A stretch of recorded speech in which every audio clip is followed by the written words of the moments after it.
Guys, അപ്പോൾ ഇന്നത്തെ പരിപാടി ബബ്ബയുടെ റിവ്യൂ ആണ്. പടം എങ്ങനെ ഉണ്ടായിരുന്നു ചോദിച്ചാൽ പോരാ ഗൈസ്. എനിക്ക് പടം ഒട്ടും വർക്കായിട്ടില്ല. എൻ്റെ ഒരു അവസ്ഥയൊന്നും അറിയിക്കണം. ഞാൻ 2.5 മണിക്കൂർ ഉണ്ടായിരുന്നു തോന്നുന്നല്ലേ. പടത്തിന് കുറച്ച് പോസിറ്റീവ് അറിയാം. എഡിറ്റിങ്ങും കൊള്ളാം, സിനിമാറ്റോഗ്രാഫി എനിക്ക് ഇഷ്ടപ്പെട്ടു. വേറൊന്നും എനിക്കിഷ്ടപ്പെട്ടില്ല. ബാക്ക്ഗ്രൗണ്ട് സ്കോറൊക്കെ ഓക്കെ ഉള്ളൊരു സ്കോറാണ്. പിന്നെ പടം ഞാൻ വിചാരിച്ചു ഭയങ്കര മറ്റേ നമ്മളെ റൺവേ ഒക്കെ പോലെ, റൺവേ CID മ്യൂസിയൊക്കെ പോലെ ഒരു അങ്ങനത്തെ ഒരു സെറ്റപ്പ് പടമൊക്കെ ആയിരിക്കുമെന്നായിരുന്നു ഞാൻ വിചാരിച്ച്. പക്ഷെ ഇതങ്ങനെയല്ലായിരുന്നു. ദിലീപിൻ്റെ ഒരു 100 പടത്തിനകത്തുനിന്ന് ഓരോരോ കട്ട്സ് ഇങ്ങനെ ആഡ് ചെയ്ത് 2.5 മണിക്കൂറിൻ്റെ ഒരു പടമാക്കിയെടുത്ത്. അതിനിടയ്ക്ക് മോഹൻലാൽ വരുന്നു. മോഹൻലാലിൻ്റെ കുറച്ച് പടത്തിനകത്ത് കുറച്ച് ഡാൻസും ഇവിടുത്തെ ഫൈറ്റെല്ലാം എടുത്ത് അങ്ങോട്ടും ഇട്ട് വീണ്ടും ആ പടത്തിനകത്ത് കുറച്ച് ഇതാക്കി. അങ്ങനെ അല്ലാതെ വേറെ ഒന്നുമില്ല ഗൈസ് ഈ പടത്തിനകത്ത്. എനിക്ക് കണ്ടിട്ട് അങ്ങനെയാണ് തോന്നിയത്. നിങ്ങൾക്ക് കണ്ടിട്ട് തോന്നിയത് എങ്ങനെയാണെന്ന് വെച്ചാൽ അത് നിങ്ങളുടെ സ്വന്തം അഭിപ്രായമാണ്. ഇത് എൻ്റെ സ്വന്തം അഭിപ്രായമാണ്. ഞാനിങ്ങനെ പറഞ്ഞ് നിങ്ങൾ പടം ആരും കാണാതിരിക്കുകയോ വേണ്ട. നിങ്ങളെല്ലാവരും പോയി കണ്ടു നോക്കുക. നിങ്ങളുടെ അഭിപ്രായം എന്നിട്ട് താഴെ പറയുക. അല്ലാതെ ഞാൻ ഇപ്പം എന്നാ പറയാനാണ്, എനിക്ക് പടം ഒട്ടും വർക്കായില്ല. പടത്തിനകത്തെന്ന് പറഞ്ഞു കഴിഞ്ഞാൽ BGM വർക്കൊക്കെ ഒരു ആവറേജാണ്. പക്ഷേ ഈ പടം എഡിറ്റ് ചെയ്ത ആളെ സമ്മതിക്കണം. അവനിതെല്ലാം എങ്ങനെയെങ്കിലുമൊക്കെ ഒന്ന് സെറ്റാക്കി എടുത്തല്ലോ, അത് തന്നെ വലിയ. പിന്നെ ഈ പടത്തിന് അവസാനത്തോട്ട് വന്നു കഴിയുമ്പോൾ ഈ ക്ലൈമാക്സിനോട് അടുക്കുമ്പോൾ ഇവരൊരു കാര്യമൊക്കെ ചെയ്യാൻ നോക്കുന്നുണ്ട്. പക്ഷേ അതൊന്നും എനിക്ക് കണക്റ്റ് ആയില്ല. അത് അവരെടുത്ത് വെച്ചതിൻ്റെ പ്രശ്നമാണോ അത് എൻ്റെ പ്രശ്നമാണോ എന്ന് എനിക്കതൊന്നും വർക്കായില്ല. പക്ഷെ മോഹൻലാലിൻ്റെ സീനൊക്കെ ഉണ്ടല്ലോ, പുള്ളിയുടെ ഓറയൊക്കെ ഉള്ളതുകൊണ്ട് നമുക്കത് കണ്ടിരിക്കാം. മടുപ്പാണേലും പുള്ളി വന്ന് ഇങ്ങനെ നിന്നിട്ട് ഇങ്ങനെയൊക്കെ പറയുന്നു, അങ്ങനെ മാസൊക്കെ ആയിട്ട് നിൽക്കുന്നതുകൊണ്ട് നമുക്ക് ആ ഒരു ഫീൽ കിട്ടും. അത് അല്ലാതെ വേറൊന്നും എനിക്ക് ആ പടത്തിനകത്തൊന്നും പറയാനില്ല. ഫസ്റ്റ് കുറച്ച് പിള്ളേരൊക്കെ വന്നിട്ട് കഥ അന്വേഷണമൊക്കെ ചെയ്യുന്ന ഈ പിള്ളേരാണ്. അതെല്ലാം ഞാൻ കണ്ടു.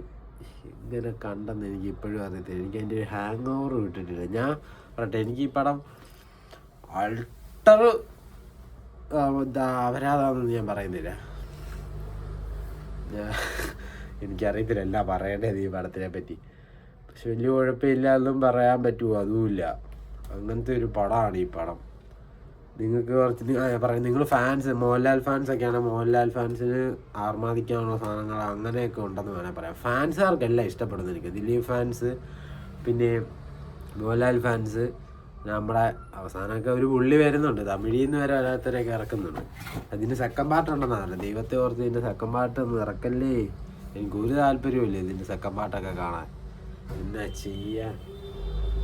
സെക്കൻഡ് പാർട്ടൊക്കെ വന്നു കഴിഞ്ഞാൽ ഇനി എങ്ങോട്ടൊക്കെയോ വീണ്ടും കഥ പോകുന്നതൊക്കെയാണ് സെക്കൻഡ് പാർട്ടിലോട്ടൊക്കെ വരുമ്പം. ഇതിൻ്റെ അകത്തൊക്കെ ഭയങ്കര കോമഡിയൊക്കെ കുത്തി നിറയ്ക്കാനൊക്കെ നോക്കിയിട്ടുണ്ട്. എനിക്ക് അതൊന്നും വർക്കായില്ല. അങ്ങനെയൊന്നും ചെയ്യേണ്ട. ചില സീനൊക്കെ ആ രീതിയിൽ തന്നെ പോവുകയാണെങ്കിൽ കുറച്ചുകൂടെ നല്ലതായിരുന്നു. പക്ഷെ ഇതങ്ങനെയല്ല. അതിനിടയ്ക്ക് കുറച്ച് ഡാർക്ക് കോമഡിയും കാര്യങ്ങളെല്ലാം ഇവർ ആഡ് ചെയ്ത് അങ്ങ് നശിപ്പിച്ചങ്ങ് കളഞ്ഞ്. ഡാർക്ക് കോമഡി ഒന്നും ഇല്ലായിരുന്നു. പിന്നെ നമുക്ക് കുറച്ചൊക്കെ കണ്ടിരിക്കും. ഇത് ചിലയിടത്തൊക്കെ വന്നു കഴിഞ്ഞാൽ നമ്മൾ തന്നെ ധ്യാനും വിനീതിൻ്റെ കുറച്ച് സീക്വൻസൊക്കെ ഉണ്ട്. അവരുടെ മറ്റേ ഇൻ്റർവ്യൂവിൻ്റെ കാര്യമൊക്കെ പറഞ്ഞ് അങ്ങനെ കുറച്ച് ഇതൊക്കെ മിക്സ് ചെയ്തിട്ടൊക്കെ കുറച്ച് സ്ക്രിപ്റ്റൊക്കെ എഴുതിയൊക്കെ വെച്ചേക്കുന്ന പോലെ. എന്നുവെച്ചാൽ ധ്യാൻ ഇൻ്റർവ്യൂ വീട്ടുകാരെ പറ്റിയൊക്കെ വന്ന് പറയുന്നത് അതൊക്കെ നമുക്ക് ഈ പ്രശ്നങ്ങളൊക്കെ നമുക്ക് ഈ സിനിമയിൽ പറയാടാ, എന്നിട്ട് അത് പറഞ്ഞ് നമുക്ക് ഫൈറ്റ് ഉണ്ടാക്കാന്നുള്ള രീതിയിലുള്ള വർത്താനവും അങ്ങനത്തെ ഒരു സെറ്റപ്പിലൊക്കെയാണ് ഈ പടത്തിനകത്ത് ധ്യാനും വിനീത് ശ്രീനിവാസനും ഉള്ളത്. വിനീത് ശ്രീനിവാസൻ അവരുള്ളത്. പിന്നെ ആരാന്ന് വെച്ചാൽ പിന്നെ ഇതിനകത്ത് നമ്മുടെ അടിച്ച് കയറി വാ ആ പുള്ളി വരുന്നുണ്ട്.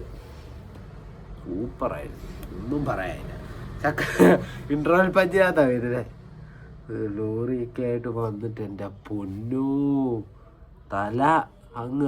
എനിക്കതൊക്കെ കണ്ടപ്പോൾ ഞാൻ വിചാരിച്ച് അതൊക്കെ ഒരു നല്ലൊരു സെറ്റാക്കി എടുക്കാമായിരുന്നു. പക്ഷെ ആ ഫൈറ്റൊക്കെ അതൊക്കെ നല്ല രീതിയിൽ എടുത്ത് സിനിമാറ്റോഗ്രഫിയൊക്കെ നല്ല സെറ്റപ്പിയൊക്കെ എടുക്കുമായിരുന്നെങ്കിൽ സെറ്റായിരുന്നു. എന്നുവെച്ചാൽ ഇതിൻ്റെ അകത്ത് കുറച്ച് DJ സംഭവങ്ങൾ അതൊന്നും ഇല്ലാതെ വേറൊരു സെറ്റപ്പ് ചെയ്യുമായിരുന്നെങ്കിൽ ചിലപ്പോൾ അതൊക്കെ നല്ല കിഡിലായിട്ട് വർക്കാണ്. പക്ഷെ ഫൈറ്റൊക്കെ കൊള്ളായിരുന്നു. പക്ഷെ അതൊന്നും എനിക്കത്ര ഇതായില്ല. ആ DJ ഒക്കെ പോലെ വന്നിട്ട് ഇങ്ങനെ കുറേ പാട്ടൊക്കെ മിക്സ് ചെയ്ത് റാപ്പ് ചെയ്തൊക്കെ അങ്ങനത്തെ ഒരു ഫൈറ്റാണത്. പക്ഷെ അതിൻ്റെ ഒന്നും ആവശ്യമില്ലായിരുന്നു. നമ്മൾ നൈസായിട്ട് അങ്ങനെ വന്നു കഴിഞ്ഞിട്ട് നല്ല രീതിയിൽ ഒരു ക്ലീൻ ഫൈറ്റും ഒരു ബാക്ക്ഗ്രൗണ്ട് സ്കോർ മറ്റേ പഴയ പാട്ടൊക്കെ റെട്രോ പാട്ടൊക്കെ ഇട്ട് സെറ്റ് ചെയ്യാമെന്ന് വെച്ചാൽ അത് വേറൊരു സെറ്റപ്പ് ചെയ്യാനും കുറച്ചുകൂടെ ആൾക്കാർക്ക് വർക്കായാലും. പക്ഷേ ചിലവർക്കൊക്കെ വർക്കാവും കേട്ടോ. എനിക്ക് വർക്കായിരുന്നു പറഞ്ഞാൽ നിങ്ങൾക്ക് വർക്കാവണമെന്നൊന്നുമില്ല, അല്ല വർക്കാവാതിരിക്കണമെന്നില്ല, വർക്കാവും നിങ്ങൾക്ക്. അപ്പം അങ്ങനെയൊക്കെയാണ് അതിൻ്റെ ഇൻട്രോൽ പഞ്ച് ചെയ്തത്. പിന്നെ അവസാനമൊക്കെ ക്ലൈമാക്സ് ഒന്നും എനിക്ക് സത്യം പറഞ്ഞാൽ എനിക്കൊന്നും മനസ്സിലായില്ല. ക്ലൈമാക്സ് അത് കുറച്ച് പാസ്സാക്കിയാണ് കൊണ്ടുവരാൻ നോക്കിയത്. പക്ഷേ അതങ്ങനെയാണ് ഇങ്ങനെയാണെന്നൊക്കെ ഇടയ്ക്കൊക്കെ വന്നിട്ട് ഇങ്ങനെ പറഞ്ഞിട്ട് അതിനൊരു കണ്ടിന്യൂറ്റി ഇല്ലാതെ പോലത്തേക്ക് എനിക്ക് തോന്നി ഇടയ്ക്ക്. പിന്നെ വലിയ കുഴപ്പമില്ല എന്ന് പറയാമെന്നല്ല വേറൊന്നും എനിക്ക് തോന്നിയില്ല അങ്ങനെ. അപ്പോൾ പടം കണ്ടവരൊക്കെ അഭിപ്രായം പറയുക. നമ്മൾ പറഞ്ഞെന്നും പറഞ്ഞ് പടം കാണാമെന്നിരിക്കണ്ട, നിങ്ങൾക്ക് താല്പര്യമുണ്ടെങ്കിൽ പോയി കാണുക. എനിക്ക് പടം കണ്ടിട്ട് ഒട്ടും വർക്കാവാത്തതുകൊണ്ടുള്ള പ്രശ്നമാണ് ഞാൻ പറഞ്ഞത്. ഞാനാണ് ഇച്ചിരി എക്സ്പെക്റ്റൊക്കെ ചെയ്ത മാഡിൻ്റെ സാധനം ഞാൻ വെച്ച് പറ്റുന്നത് നമ്മുടെ CID മൂസയൊക്കെ പോലെ അങ്ങനത്തെ ഒരു കിടിലം പടമൊക്കെ ആയിരിക്കും എന്നാണ് ഞാൻ വിചാരിച്ചത്. പക്ഷേ ഇത് അങ്ങനെയല്ലായിരുന്നു. ഇതൊരു ആൾട്ടർ ലോജിക്കില്ലാത്തൊരു പടമായിരുന്നു. ഈ പടത്തിനകത്ത് എല്ലാം സ്പോട്ട് എഡിറ്റായിട്ട് കട്ട് ചെയ്തവരെ എനിക്കറിയാം, പിന്നെ കുറച്ച് പേരെയൊക്കെ എനിക്കറിയാമായിരുന്നു. പിന്നെ ഇതിൻ്റെ അത് ഗോകുലഗോപാലിനൊക്കെ വന്നിട്ടുണ്ട് കേട്ടോ, രസമുണ്ടായിരുന്നെന്ന് പറയാം. ഡാൻസ് ഇടയ്ക്കൊക്കെ വന്ന് പിന്നെ രണ്ട് മൂന്ന് സീനൊക്കെ ഉണ്ടായിരുന്നു, കുഴപ്പമില്ലായിരുന്നു. അങ്ങനെ കുറച്ച് സീനൊക്കെ ഉണ്ടായിരുന്നു. പടം മൊത്തത്തിൽ എനിക്കൊരു ബിലോ ആവറേജ് എന്നൊക്കെ പറയാനേ ഉള്ളൂ. അപ്പോൾ പടം കണ്ടവരൊക്കെ താഴെ അഭിപ്രായം പറയാം. അപ്പം ഓക്കെ ബൈ, നമുക്ക് അടുത്ത പടം കാണാം. 25-ാം തീയതി നിവിൻ പോളിയുടെ പടം കണ്ടിട്ട് കാണാം. Okay bye.